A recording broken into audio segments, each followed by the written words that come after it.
Good evening. My name is Tracy Craig, and I will be moderating tonight's meeting. We don't have any, we have one attendee actually now. So John, if you would promote that person to a panelist, that would be great. I'd like to thank the attendee for joining us. This is a webinar, but we will promote you to a panelist. That means you'll have full audio and visual capabilities. The meeting tonight, this is Alameda County Department of Environmental Health's community meeting to discuss environmental conditions and how those will be handled to support the redevelopment of the Chestnut Street property. Next slide, please. Okay. The site is located in Oakland, and it's bordered, as you can see, by Chestnut, Linden Street, and 24th Street. The site is currently vacant, I believe, and has buildings on it. Next slide.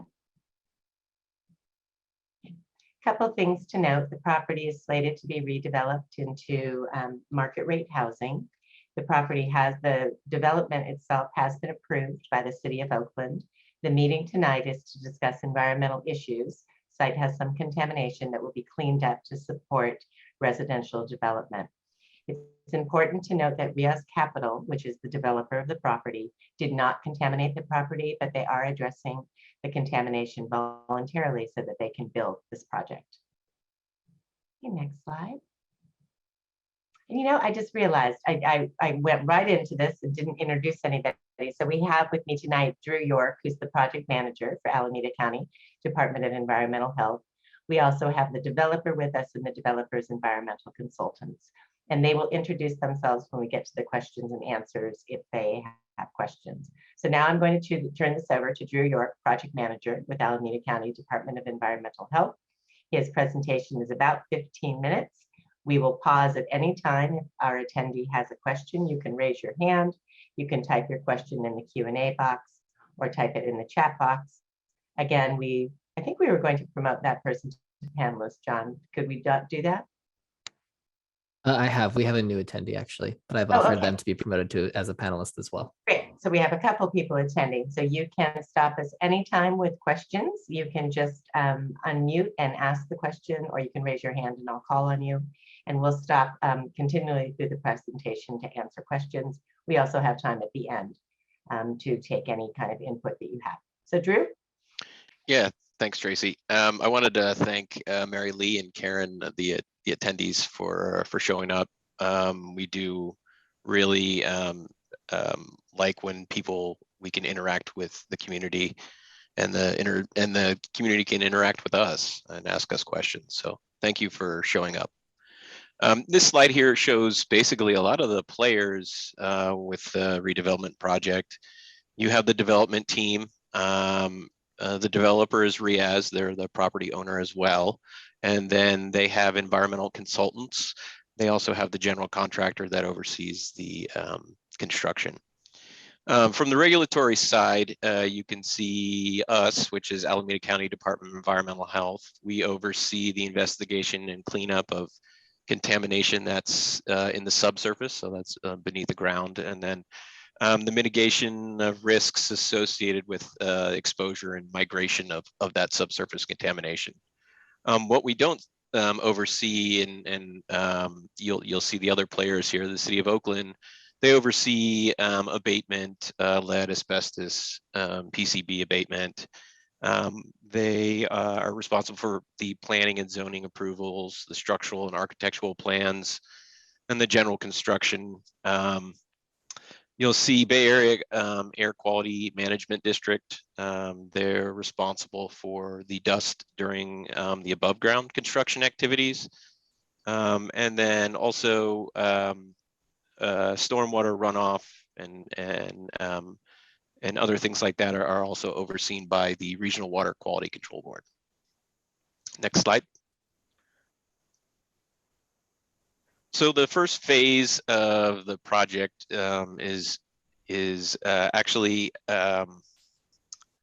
building demolition, and that will include all the above ground demolition. This is overseen by the City of Oakland. There's 3 buildings to be demolished on site. The removal of the building materials will be transported to ACDEH approved licensed disposal facility. The demolition is slated to occur for about a month, and that will be from February to March 22nd, 2022. Yeah. And then there'll also be a post abatement survey and sampling to be completed after the demolition. And again, the City of Oakland oversees the above ground demolition.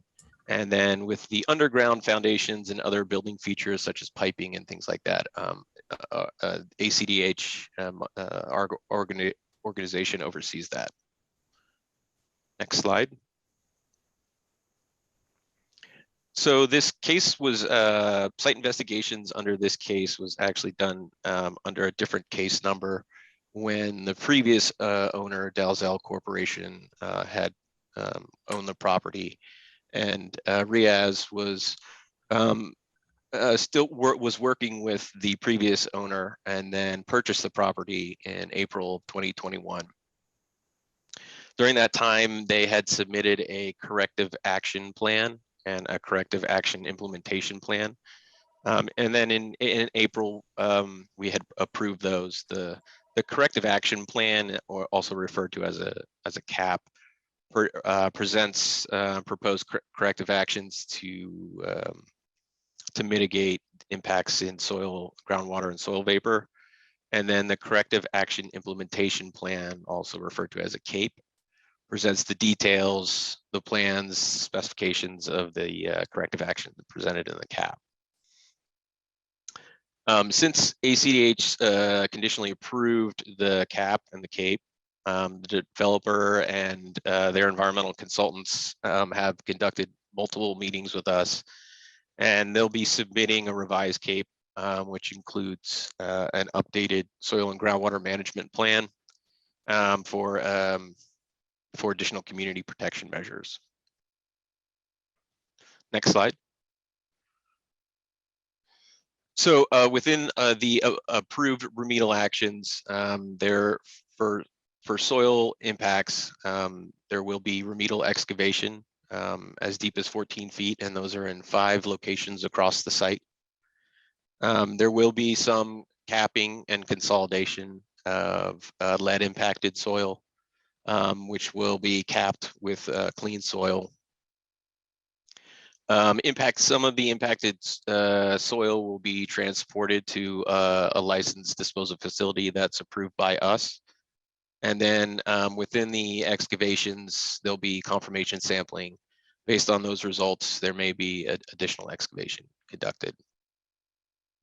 For groundwater, it's not anticipated that groundwater will be within the excavation pits. Groundwater is pretty deep here. However, if it is, they'll be dewatering. They'll be putting a pump in the excavation area and dewatering the groundwater, usually in it'll be put in a holding tank and then transported off site. The cleanup work is supposed to last about 4 to 6 weeks, and then the development will then occur. Next slide. Additional mitigation measures for soil vapor. We approved vapor mitigation systems, and that consists of a couple technologies. The first one is, you'll see in this picture to the right, is a plastic barrier. And it's blue, you can see it in the picture to the right. And then also there'll be a sub-slab depressurization system, venting system beneath the foundation. Additionally, there'll be, when new utilities are put in, there'll be trench plugs that help prevent the migration of potential soil vapor along preferential pathways. And then there'll be long-term monitoring of these technologies that are put into the building. Next slide. So for protecting the community, we require a robust soil and groundwater management plan that is currently being revised right now and will be implemented or included as an attachment in the revised CAPE. with the kind of robust community protection measures, we require real-time perimeter air monitoring and reporting. So that includes an on-site environmental professional that is monitoring in real time the air. I was talking to the environmental consultant, Paul, and he mentioned that there'll be 5 monitors placed around the perimeter of the site. Other kind of BMPs or soil management of on-site soil. The soil will be wetted, so dust is not kicked up. The soil will be directly loaded into trucks. And then also to reduce vehicles on site, reduce kick up of dust from vehicles on site, there'll be reduced speeds. And then also, if there's a windy day and it does exceed 15 miles per hour, then work will stop.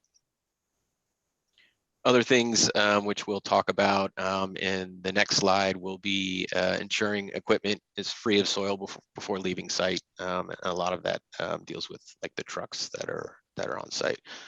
Stormwater management protocols. The site runoff will be controlled with hay bales and other BMPs. And then also there'll be severe weather plans that are reviewed by the Regional Water Quality Control Board. Drew, I have a question in the chat box. How high is the perimeter fencing? Yeah, that would be a question for Seth. Seth, can you introduce yourself first so that people know who you are and who you're representing, and then answer that, please? Thank you. Yeah, absolutely. My name is Seth Lang. I'm the VP of Development with Rios Capital, the developer. The perimeter fence is going to be 6 feet, which is the highest Oakland will allow per their zoning code. And then will it also have the green screen on it, Seth? Like the privacy screening? Oh, sorry, you're talking about the temporary fencing. The permanent fencing will be 6 feet. The temporary fencing will be about the same, and it will have the green privacy screen on it as well. Okay. Did that answer your question, Karen? Okay, I'm thinking it did. Yes, it does. It does answer my question. Great. It's good to hear your voice too. Thank you. Thank you.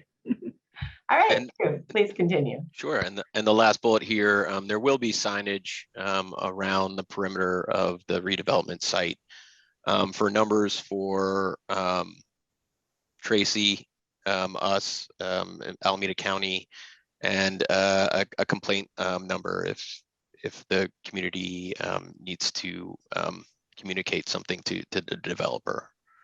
Next slide. So the truck management and route, this is actually overseen by the city of Oakland, but we do have input to that since the trucks will be transporting contaminated material. It appears that 10 trucks at the height of the excavation work, there'll be 10 trucks per day. That's 2 round trips, and that's roughly for 10 days. For truck management, the trucks will be staged off-site about 4 to 5 blocks away. They'll be limiting their idle time, and when they are near the site, they'll be preventing track out. You can see this gentleman here brushing off the tire wheels. That's one of the ways. There's rumble strips, things of that nature. Regular monitoring and maintenance of the trucks so they're in good working order. Ongoing driver training, and then again adhering to since they oversee this, the City of Oakland truck routes. We were having a discussion right before, and it seems construction workers will park on the project when possible and limit their parking to on Chestnut Street. Next slide. I think that's you, Tracy. That is me. So once again, Tracy Craig, and as we said, there'll be site signage and with contact information. My number will be there. That's my cell phone. I actually answer it. So if you want to take a picture of that, you can. Otherwise, you'll see it on the fence, and you can call me with any issues. We do have a response protocol. If somebody calls me or texts me, I immediately alert the project team. we correct the situation, and then we report back out to the person how the situation was resolved. It works quite well on other projects, and we have every confidence it will work on this project. We also have environmental reports, air monitoring results, and other documents associated with the environmental conditions of this project on a site called GeoTracker. And John will type that into the chat box right now. We also have the next slide has that link for you to take a picture of if you wish. Next slide.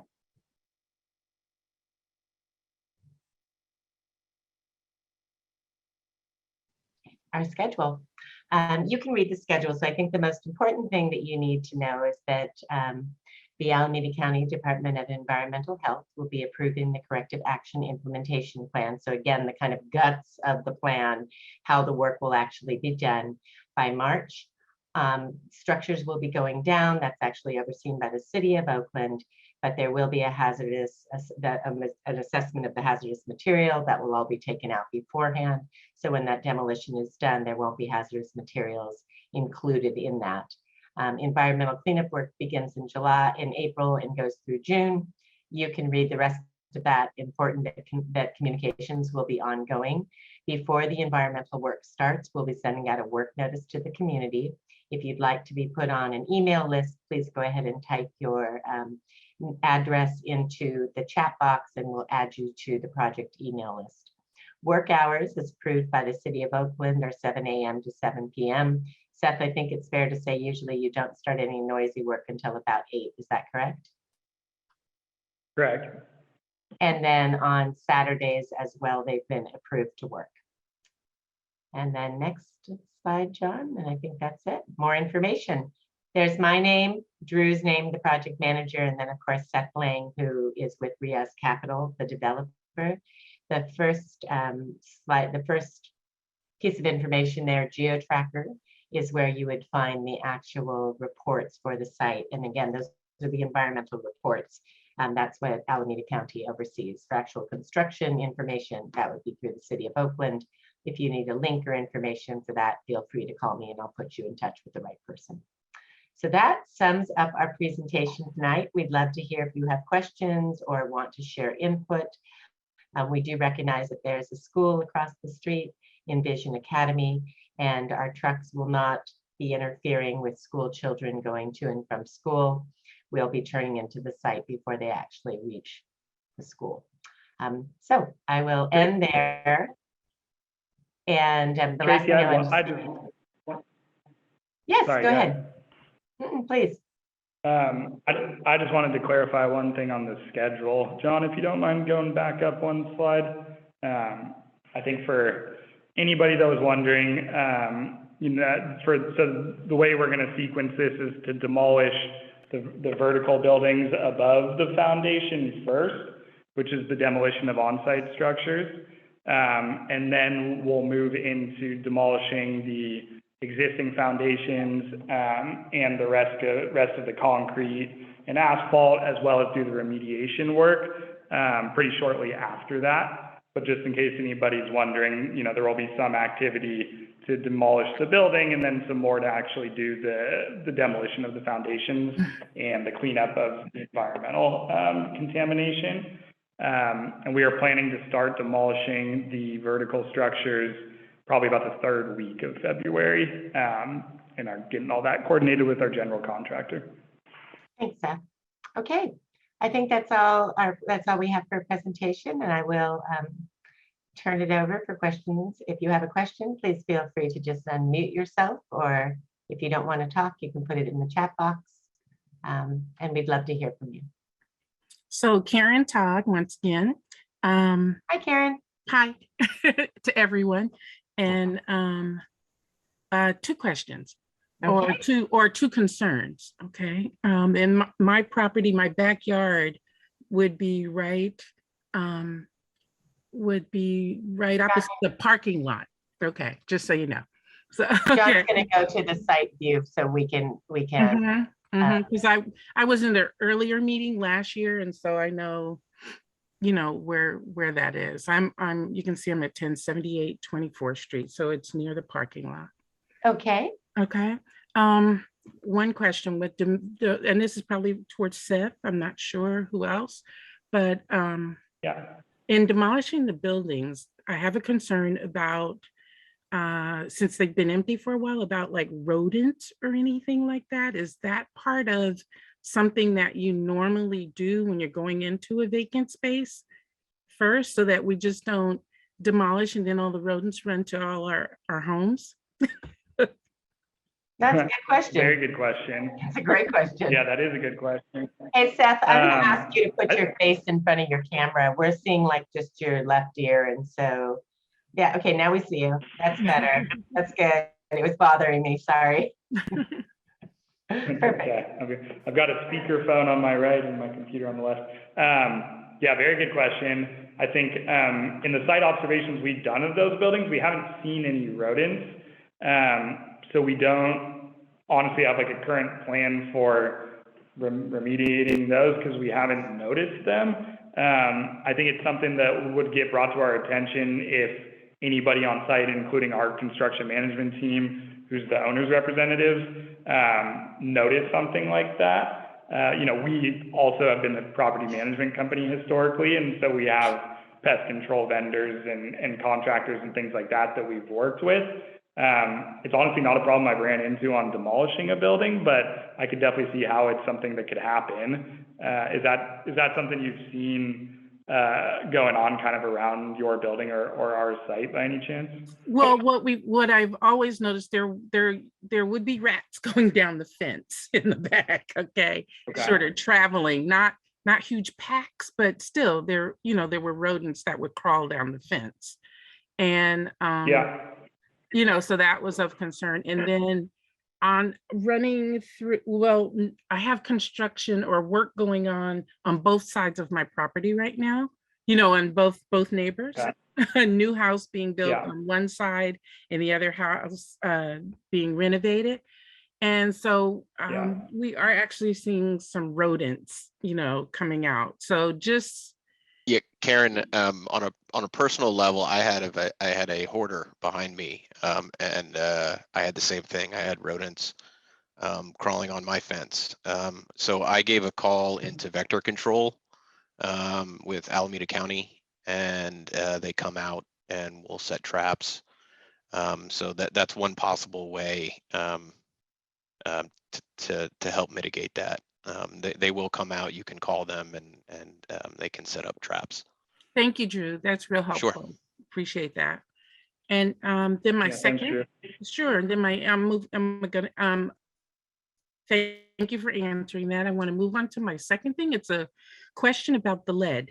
Would you know, I hear all the things that are in place, you know, the possible, you know, the lead, but would that be airborne? Is that a concern? Can it be airborne? Paul, it is a concern, and it's something that we have a large plan in place to mitigate and make sure that it's not an issue. Paul, do you want to speak to the lead at all, or do you want me to? No, I can speak to it. We have a. Paul, I'm gonna ask you to introduce yourself, please. And yeah. confirm. Hi, Okay. hi, Karen. Yeah. Hi, Paul. Hi, Paul King, P&D Environmental, environmental consultant to the developer, Seth Lang and Riaz, for this project. And I'm an Oakland resident. I've been here for a very long time. And to answer your question, we have had a company under the supervision of a certified industrial hygienist go through all the buildings and all the building materials for the property and evaluate and test to determine if any of these materials contained asbestos, lead, or PCBs.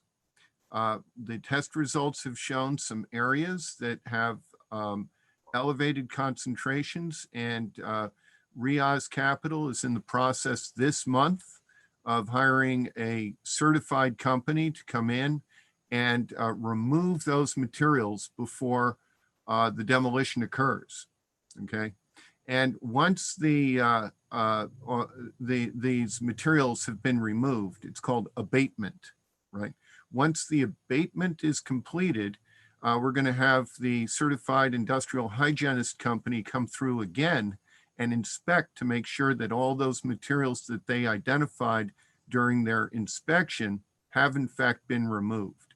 And after that happens, then we have the green light to be able to go ahead and demolish and be confident that whatever demolition is going on is not going to be involving any hazardous materials, including any lead containing materials.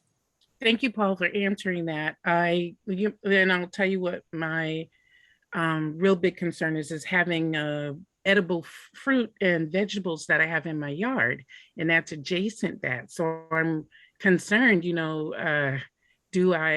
should I create some other barrier for my garden, the things that we eat, or I'm a little concerned about that part. I understand, overall how it's being taken care of, but I wonder for edible items being that close to the area. Well, Karen, here's a couple of ideas and it's this. City of Oakland is internationally famous for the amount of lead that's in the surface soil in our city. Yes. And the amount of lead that's in our children's blood streams. Okay. And it's because there's so much of this lead. So I just, anyone who ever asks me, I always say, it's always a good idea to wash fruit and vegetables before you eat it, if you've grown it. Right. Okay. And then what we're going to be doing is using wet methods, which keeps dust down when we do the work at our for our project.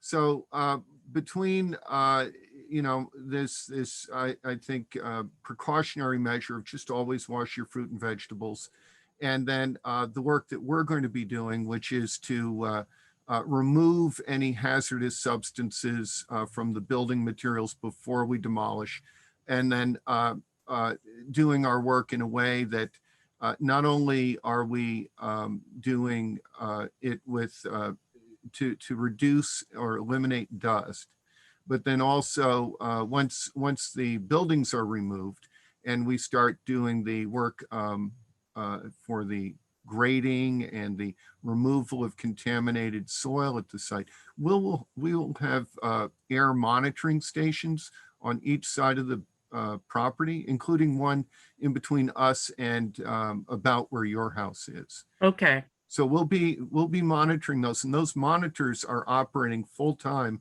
during the day when we have equipment operating out on the property. So we'll be able to keep track of this. We'll also have someone on site whose job is to make sure that we don't have any dust getting kicked up. Thank you. That's very reassuring. Thank you. Yeah, Karen, to kind of extrapolate on that, you're right. We see there's lead everywhere in Oakland, from lead-based paint to aerial deposition from leaded gasoline, from 70s and back.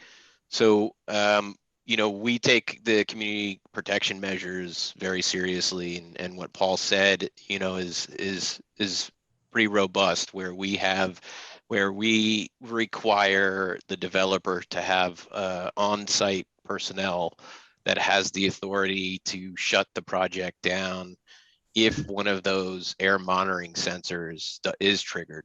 And again, since it is in real time, that can be shut down immediately. And what Paul said about dampening the soil is a very good technique to help not kick the dust up as well.